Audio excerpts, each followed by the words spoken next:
Yes, which leads me kind of to the next question, inspiration. And I think that ties in with your sharing. Tierney, your singing and the music of the group inspire a lot of people. It's very inspiring to hear your music. Where do you get your inspiration? Well, I've been asked a lot what my influences are, and I can kind of honestly say that the guys in the band are my biggest musical influences, without any question. I've spent more time listening to them, so musically, very much the cohesion of the band and listening and feeling heard, feeling listened to, has created in me a standard of how music should be played in my mind that has made me difficult to satisfy in other musical situations. Spiritually, I'm a Baha'i. I'm a member of the Baha'i religion, and the central feature of the faith is the oneness of mankind and creating unity, which is very much what this band is about. So for me, that's a part of it too. How about you guys? Yeah, I think the band started because we're all our favorite people to work with musically, and I think we do. The fact that we've been together so long has actually changed the way we play individually, and this band has become a huge part of our lives, both artistically and just in terms of our lives in general. And it's easy to actually lose track of that. Sometimes we'll go see other bands and they sound wonderful, and we're thinking, why don't we sound more like that? Maybe we should go there. But then you come back to this and you realize the depth and the breadth of what it is that is here as a band, and it really is rather remarkable, and we lose track of it sometimes, but it's a wonderful thing. All right. Yeah, and we also, you'd be surprised, and when we're riding together in the car, very rarely do we play jazz. We're listening more often to R&B or rock or country music. We listen to a lot of different stuff. And Just try to make me cry. yeah, just to see if we can get her a sad country song, with the right kind of lyrics, and she's They make me cry, reduced so. to a blubbering Yeah. heap.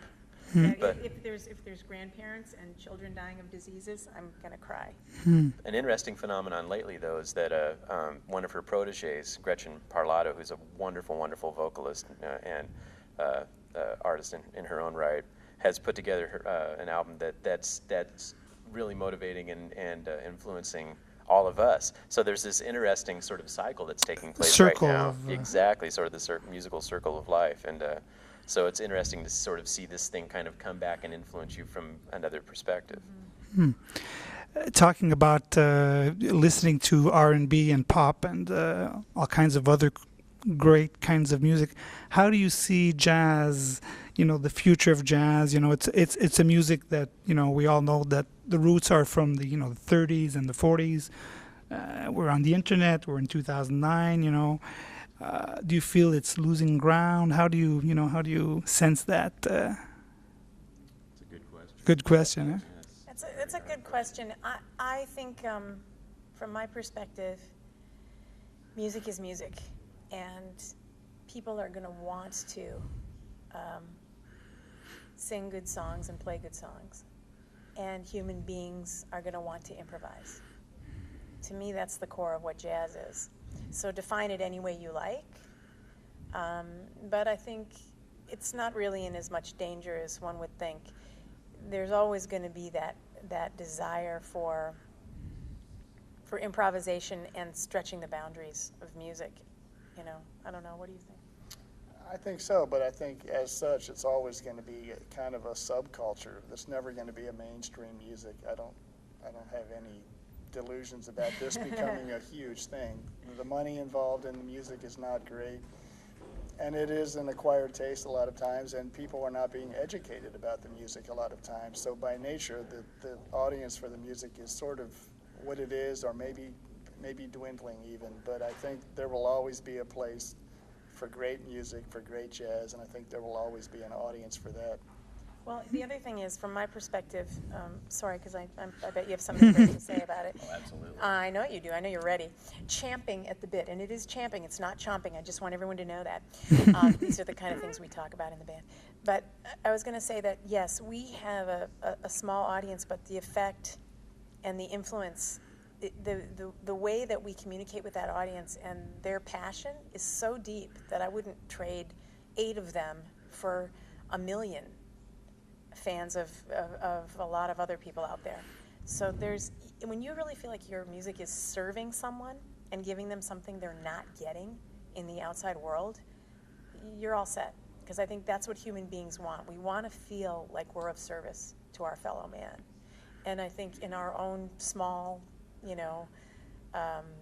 intimate way, I feel like we are.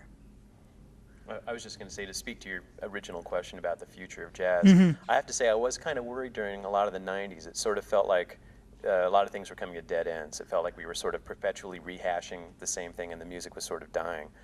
And there's a new crop of musicians that have really come up lately, and a lot of them are coming out of the hip-hop kind of, rap sort of thing. And basically when you break that stuff down, it's a swing feel with a backbeat. So you have these musicians that, even though they may not have necessarily traditional jazz vocabulary, they've got the jazz feel like all over the place. And then you hear these people adding to their vocabulary sort of after the fact, and it's creating this really new, interesting sort of hybrid jazz sound that I'm really sort of excited about as an artist. It's motivating me and inspiring me as well. So it feels like we're sort of on the vanguard of some really new, interesting stuff coming out, and there's a young crop of really creative, interesting players that are sort of fueling this. All right. One last question. Future projects and plans. I guess you're doing a tour or doing some concerts here in Montreal. I think in New York you said as well. Well, and we were just in New York last month, and then we're going to be in upstate New York in Long Island next week. We're kind of on and off the road all year.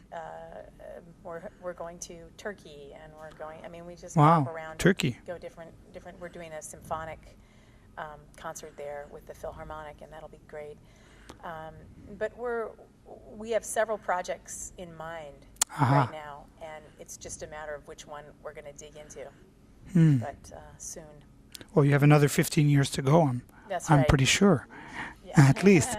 I thank you very much, and I hope a lot of people are listening and will come down tonight to see the concert, and you can play. We're ready to hear you play.